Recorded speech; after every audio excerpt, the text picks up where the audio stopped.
Hello everyone, welcome to medical apps. मैं हूं आपका होस्ट उसामा अहमद और आज फिर से हमारे साथ मौजूद हैं डॉक्टर एहसान करीम, जो कि कंसल्टेंट फिजियोथेरेपिस्ट हैं और आज हम उनसे खिदमात लेंगे फ़िटनेस के बारे में। और साथ में हमने कुछ दोस्तों को भी दावत दी है कि वो जो माशरे की सोसाइटी के जो फ़ीडबैक है वो हमारे साथ शेयर करें। अली साहिब हैं और जैन साहिब हैं।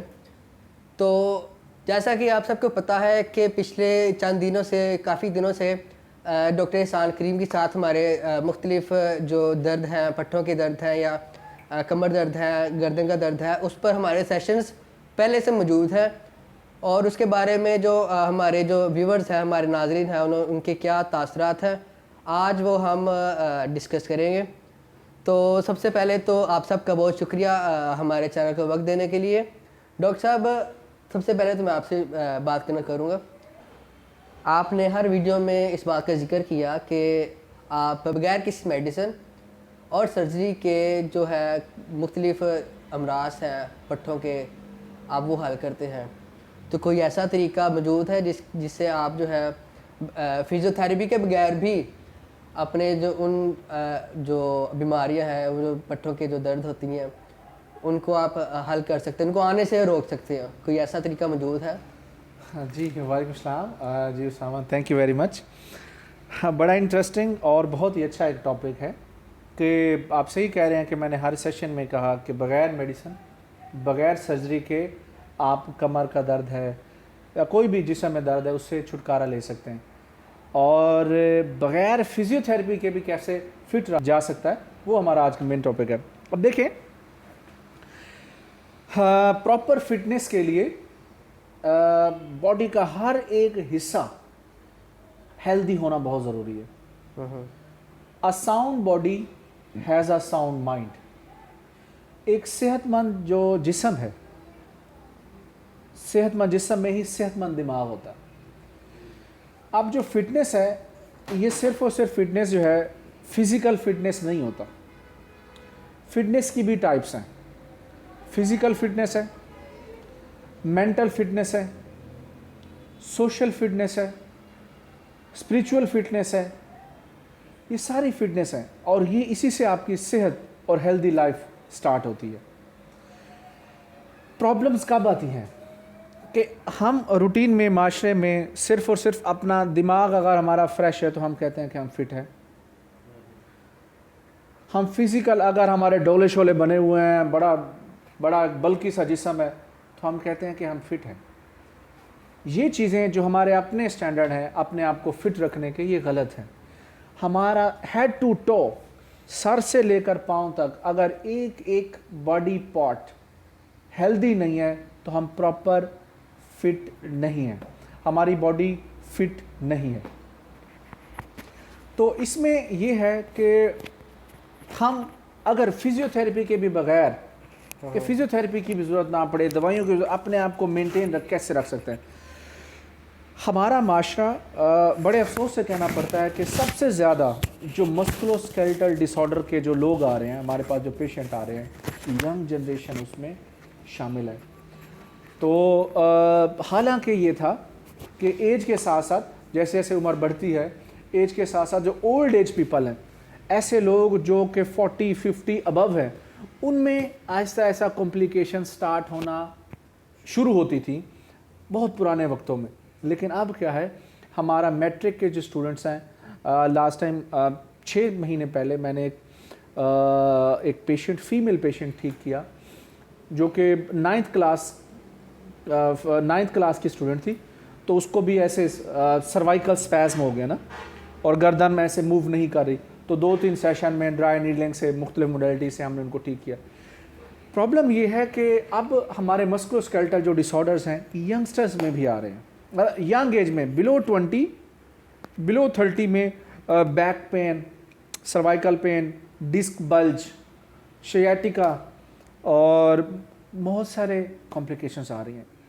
इनसे बचा कैसे जा सकता है? सर, इसमें मैं कुछ सवाल एक ऐड करना जी चाहूँगा कि अब मोस्टली लोग, मैंने जो रूटीन देखी है कि उनको एक आप नेट का पैकेज दे दें अच्छा खाना दे दें और बेड दे दें, उनको इस चीज़ का नशा लग गया है। हाँ तो इस नशे से वो अपनी फिटनेस कैसे ले सकते हैं, मतलब इस चीज़ से अपना छुटकारा कैसे हासिल कर सकते हैं? आपने उनको एक लविश जो है ना लाइफस्टाइल दिया हुआ है। हाँ। तो खाना अच्छा खा रहे हैं, बस अपने ब्राउजिंग कर रहे हैं और बस सो रहे हैं, और वो इसी चीज़ में मस्त हैं, उसको छोड़ना नहीं चाह रहे। इससे हम किस तरह छुटकारा से कर सकते हैं इस चीज़ से? Very good.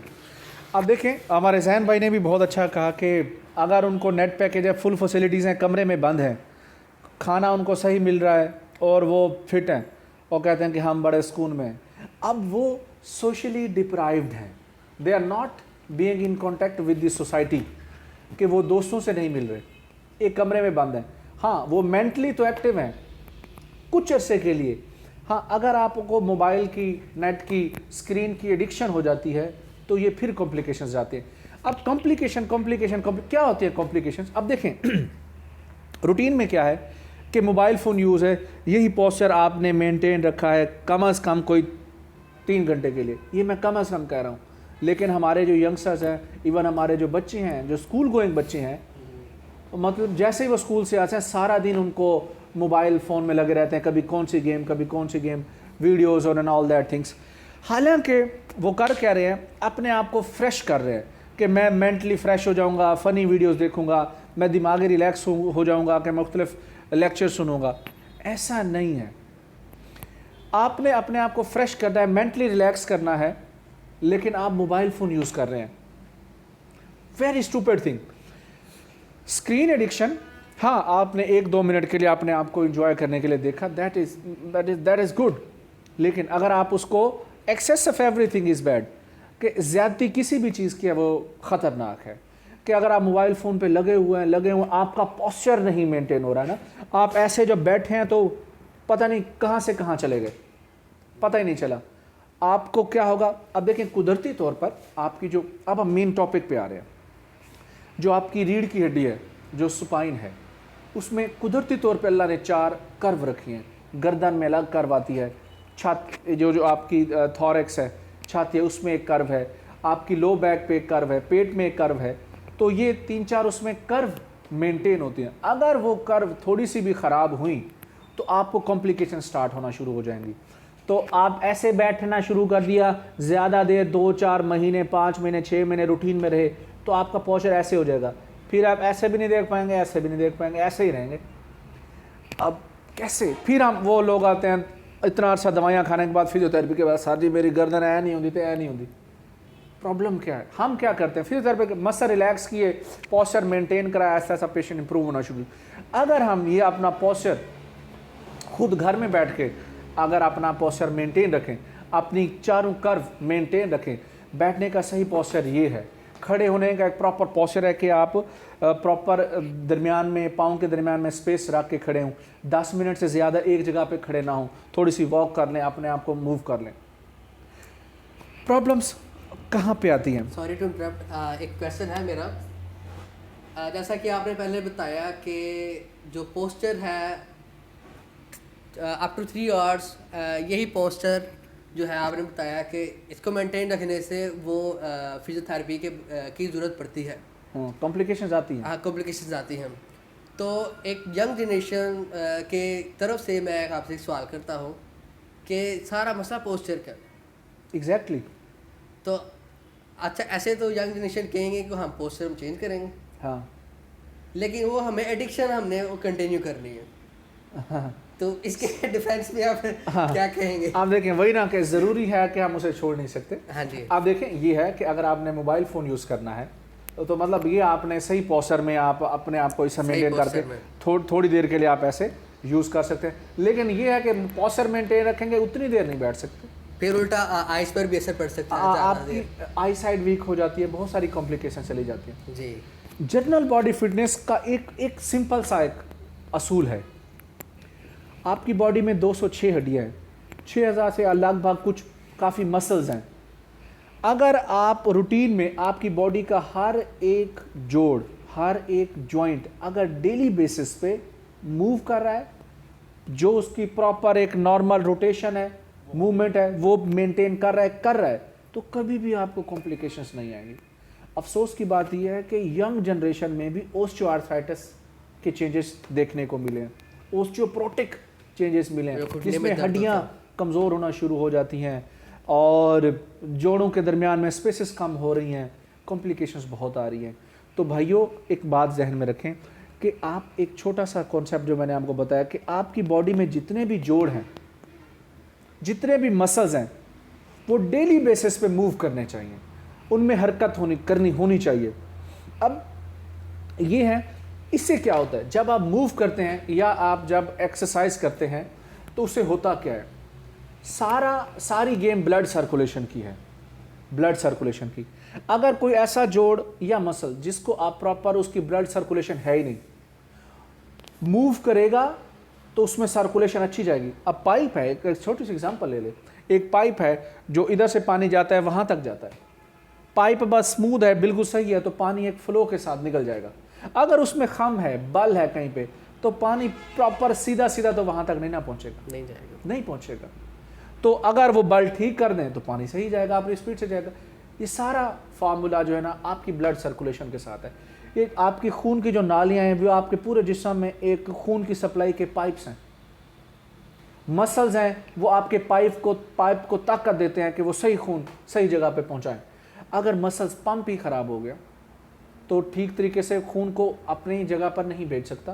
पंप आपका दिल है, दिल ने पंप किया, ब्लड सर्कुलेशन में आपके पूरे जिस्म में खून पहुंचा। तो अब देखिए 1 मिनट में पूरे जिस्म को खून पहुंचना ज़रूरी होता है। कहीं पे भी अगर खून नहीं पहुंच पा रहा तो वहाँ पे खून में मौजूद जो खुराक है, न्यूट्रिएंट्स हैं, वो नहीं पहुँच पा रहे हैं।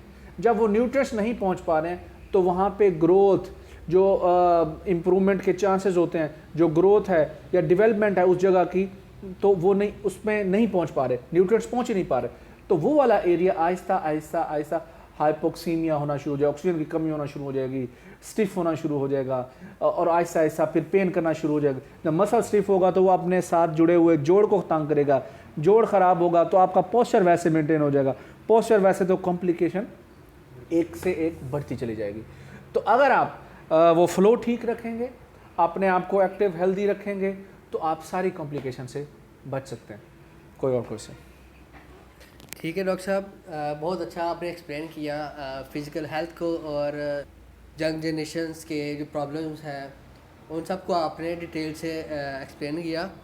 मैं एज अ होस्ट आपसे कुछ पूछना चाहता हूँ कि आप फ्यूचर में किन टॉपिक्स पर, किन एरियाज़ पर काम करना चाहते हैं?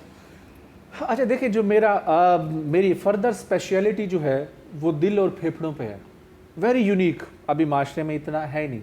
मेरा MS है कार्डियोपल्मोनरी रिहैबिलिटेशन पे ना जी। मैं अगला टारगेट हमारा दिल के मसल्स हैं कि दिल को कैसे हेल्दी रखा जा सकता है और फेफड़ों को कैसे मेंटेन किया जा सकता है, क्योंकि दिल और फेफड़े ही पूरी बॉडी को फिट रखने में बड़ा रोल प्ले करते हैं। तो अगला हमारा जो टारगेट है वो दिल और फेफड़ों के मसल्स है, उनके ऊपर है। जहन भाई, अली भाई आपके जहन में कुछ आ रहा है लेकिन आप पूछ नहीं पा रहे हैं, आप पूछिए। मेरे क्वेश्चन आपसे जी। समटाइम आपके मसल्स में पेन है, आपने बहुत ज़्यादा वर्क किया है या किसी और वजह से आप अनफिट हैं, कोई चोट लगी है, उसकी वजह से आपको नींद नहीं आती रात में प्रॉपरली? अच्छा, वेरी गुड। ये भी हमारे माशरे का बहुत ही कॉमन तरीन मसला है। अब होता क्या है, नींद का ना आना, इंसोम्निया, लेकिन उसका 100% नहीं तो 99% जो रिलेशन है वो आपके सर्वाइकल के, गर्दन के और कंधों के पट्टों के साथ है। तो सर इसके लिए मैं थोड़ा सा ऐड करूँगा कि हम पैनाडोल लेते हैं, लाइक जिस तरह मोस्टली मेडिसिन ले लेते हैं, लेकिन हम कुछ एक्सरसाइज नहीं करते या कुछ मसल्स को रिलैक्स करने के लिए, इसके बारे में आप थोड़ा सा बताइए। देखिए, मैं तो शुरू से ही दवाइयों के तो ख़िलाफ़ हूँ। दवाइयाँ कभी भी, हाँ अगर कोई इन्फेक्शन है, कोई प्रॉब्लम है, दवाइयाँ किसी हद तक उन मसलों के लिए हल है, लेकिन पट्टा हड्डी जोड़ के मसाइल में दवाइयों का भी रोल नहीं है, कुछ रोल नहीं है। अब देखें, नींद प्रॉब्लम ये है हमारे माशरे की और मुख्तलिफ हमारे कुलीग डॉक्टर्स की, हम डायग्नोस नहीं कर रहे होते कि आया कि नींद ना आने की वजह क्या है। नींद ना आने की वजह दिमाग में कोई मसला है या किसी उसके एसोसिएटेड मसल्स की वजह से भी है। अब नींद का ना आना 99% आपके यंग एज में आपके मसल्स के साथ है। फिर वही बात, आपके मसल स्टिफ है, पॉस्चर ये रहा है, ये सूरत हाल है, तो आपका दिमाग को इर्द गिर्द का पता ही नहीं है, उसको ऑक्सीजन नहीं पहुंची है। अगला हमारा टॉपिक, हम तफसील से इसको बयान करेंगे, डिप्रेशन के आहिस्ता आहिस्ता नींद ना आना, वो फिर डिप्रेशन में चला जाता है बंदा। तो उस पर हमारा तफसील से टॉपिक हो, लेकिन मैं थोड़ा सा उसका आपको कॉन्सेप्ट देता हूँ कि आपकी ये जो मसल्स हैं ये आपकी गर्दन को और सर को अपनी सही पोजीशन में मेंटेन कर रहे हैं। अब यहाँ पे प्रॉब्लम है, आपकी गर्दन के मसल्स में प्रॉब्लम है, वो आपकी गर्दन को और सर को सही जगह पे फिट नहीं रख रहे। तो जब फिट नहीं रख रहे तो मतलब इनमें जान ही ख़त्म हो गई है, ये सही तरीके से सर्कुलेशन को आगे तक पहुँचा ही नहीं रहे हैं, या जो खून की नालियाँ जो इधर से गुजर रही हैं वो इन्हीं मसल्स के पोस्चर में कहीं ना कहीं दब रही हैं। आपके दिमाग को प्रॉपर ऑक्सीजन नहीं पहुंच रही, ये मसल्स उनमें टेंशन क्रिएट कर रहे हैं। आपके जो ऑक्सीपिट के मसल्स हैं वो सारे दिमाग के अंदर आपके सर में टेंशन क्रिएट कर रहे हैं। अब उस टेंशन से क्या है, आपको जब ये मसल्स रिलैक्स होंगे तो सर्कुलेशन जाएगी, ऑक्सीजन पहुंचेगी, दिमाग फ्रेश होगा, सुकून से सोएंगे। जब प्रॉब्लम ही आपके मसल्स में, वो आपको इधर करते हैं, थोड़ी देर रखते हैं, फिर दर्द होता है, फिर आप ऐसे कर लेते हैं, तो आप सारा दिन सारी रात जो है अपने बिस्तर पे करवटें ही बदलते रहते हैं और ध्यान आपका कभी एक चीज़ सोच रहा है, कभी दूसरी चीज़ सोच रहा है, प्रॉपर डीप स्लीप में जा ही नहीं रहे। तो अगर आप अपनी गर्दन के मसल्स को प्रॉपर हेल्दी रखते हैं, एक्सरसाइज करते हैं, उनकी सर्कुलेशन मेंटेन रखते हैं, वो अपनी गर्दन को और सर को अपने मसल्स सही जगह पे उठाने में कामयाब रहते हैं, न्यूट्रिएंट्स, खुराक, ऑक्सीजन सारा कुछ देने में कामयाब रहते हैं, माइंड आपका रिलैक्स होता है, सुकून की नींद सोते हैं। सर मेरा एक लास्ट क्वेश्चन है जी, लास्ट क्वेश्चन कि एक शख्स है वो कि 10 साल से स्मोकिंग करता है, हाँ। फेफड़ों के रिलेटेड, हाँ। 10 साल बाद उसने छोड़ दिया, तो वो अपने फेफड़ों को बैक टू नॉर्मल कर सकता है? मतलब कर सकता है, बिल्कुल कर सकता है। देखें, something is better than nothing, कि अगर आप वो ये कहे कि अब तो मैं उसको ठीक नहीं कर सकता तो स्मोकिंग एक या दो कर दे, तो ला भाई ज़िंदगी देखी जाएगी, ठीक तो मैं कर नहीं सकता, तो कॉम्प्लिकेशन और बढ़ेगी। जब तक उसने स्मोकिंग की है उसके जो साइड इफ़ेक्ट्स हैं, जो मुज़र सेहत जो उसके इफ़ेक्ट्स हैं, वो छाती में, फेफड़ों में तो रहेंगे ऑब्वियसली। उसमें निकोटीन है, वो आपकी खून की नालियाँ तंग कर देता है, तो ब्लड प्रेशर के कॉम्प्लिकेशन आते हैं। फेफड़ों के कुछ हिस्से जिनको उसने डैमेज किया तो वहाँ तक ऑक्सीजन नहीं पहुँचेगी, ऑक्सीजन नहीं पहुँचेगी, वो फेफड़े का हिस्सा ही ख़त्म होना शुरू हो जाएगा, फिर ऑक्सीजनेशन में प्रॉब्लम आएगी। लेकिन स्मोकिंग से हार्ट पे भी कुछ कॉम्प्लिकेशन आती हैं, वही निकोटीन है, ब्लड आपका ब्लड वेसल्स थिक हो रही हैं, और उनमें से ब्लड सर्कुलेशन ठीक से नहीं हो पा रही, ब्लड प्रेशर इंक्रीज कर रहा है, कॉम्प्लिकेशंस तो हैं ऑब्वियसली। लेकिन हाँ, उसको अगर आपने उसको छोड़ दिया, स्मोकिंग सिसेशन कर दें, आहिस्ता आहिस्ता करके उसको छोड़ दें, जब छोड़ देंगे तो फिर हम जो हमारे अफेक्टेड एरियाज़ हैं लंग्स के, उनको हम अपनी डीप ब्रीदिंग एक्सरसाइज हैं, लंग्स की बहुत सारी एक्सरसाइज हैं, रेस्पिरेटरी एक्सरसाइज हैं, वो करने के बाद हम उन अफेक्टेड हिस्सों को दोबारा back to the normal life लेके आ सकते हैं, बिल्कुल लेके आ सकते हैं। बहुत अच्छी बात है जी, thank you very much, thank you. अच्छा, एक और मेरा क्वेश्चन है, जैसा कि आपने प्रीवियसली बताया कि जो सोने के हवाले से आपने प्रॉब्लम डिस्कस किया कि बहुत सारे बच्चे हैं जिनको रातों को नींद नहीं आती, उनके मसल्स का प्रॉब्लम हो जाता है और उनको फिजियोथेरेपी की ज़रूरत होती है। तो इस हवाले से अगर आप कोई फिल वक्त कोई एक्सरसाइज सजेस्ट करना चाहें कि बहुत सारे बुजुर्ग भी हैं जिनको ये मसला है, अब देखिए वो घर पर क्या कर सकते हैं? जिनकी गर्दन में मसला है और उससे नींद नहीं आ रही, तो सबसे पहले एक तो नॉर्मल एक्सरसाइज है कि अपनी गर्दन को ना, गर्दन के जो मसल्स हैं उनको स्ट्रेच करें। स्ट्रेचिंग बेस्ट एक्सरसाइज है। उसके लिए ऐसे करके इस तरफ से ये थोड़ा सा स्ट्रेच है, दूसरी तरफ से ये स्ट्रेच है, शोल्डर श्रजिंग है, शोल्डर सर्कल्स हैं, ठीक है। ये 2-3 एक्सरसाइज हैं, यही अगर आप रूटीन में दिन में 3 दफ़ा करें तो मेरा ख्याल है कि काफ़ी ज़्यादा आप प्रॉब्लम से साथ में किसी मेडिसिन की ज़रूरत भी पड़ती है? ज़रूरत नहीं पड़ेगी, हाँ कॉम्प्लिकेशन केस है तो दी जा सकती है मेडिसिन भी, लेकिन एक्सरसाइज बहुत हद तक उसको बेहतर कर देगा। हाँ, तो नाज़रीन, आज का सेशन हम इसी बात पर एंड करेंगे। मैं डॉक्टर एहसान करीम का और हमारे 2 दोस्तों का शुक्रिया अदा करना चाहता हूँ कि उन्होंने जो है बहुत कीमती वक्त में से हमारे चैनल को वक्त दिया। इंशाल्लाह हम लोग नेक्स्ट सेशन के साथ दोबारा हाजिर होंगे नए टॉपिक के साथ। तब तक के लिए अल्लाह हाफ़िज़।